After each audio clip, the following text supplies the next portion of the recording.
Friends good morning. నేను Tirumalesh agriculture పత్తి పంట పొలానికి అయితే వచ్చిన. ఇది గుంట్ల పొలం ఫ్రెండ్స్. నిన్న పోయినది అది భారత్మాల హైవే రోడ్ దగ్గర ఉంటుంది. ఇది కూడా బాగానే ఉంది. మందు పోసినందుకు మందు కొట్టినందుకు పర్లేదు, బాగానే ఉంది. మీకు తెలిసిండొచ్చు, ఇగో ఈ నుంచి ఈడు వరకు పెరిగింది. 20-13 ఫ్యాక్ట్ వేసినాను.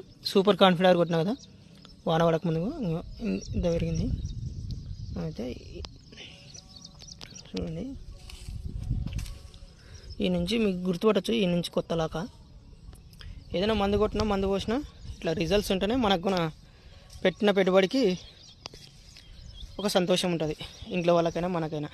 ఎందుకంటే డబ్బులు ఊరికే రావు కదా. ఏదైనా పెట్టిన రూపాయి ఖచ్చితంగా మనకి ప్రతిఫలం ఉండాలా. పర్లేదు, బాగానే ఉంది. దోమ కూడా ఆల్మోస్ట్ లేదు. మొండి దోమ అయితే సంపలేము. మళ్ళీ ఏ దోమ చూపిస్తా అంటే మళ్ళీ నేనేం చేయలేను. ఖచ్చితంగా అయితే ఆడాడ కనపడుతుంది, అది ఏం చేయదు. మందు పవర్ అయితే ఇంకా ఉంటుంది ఎంత వాన. ఓకే ఫ్రెండ్స్, మా పత్తి పంట అయితే ఇట్లా ఉంది కాబట్టి బాగుంటే ఒక లైక్ చేయండి.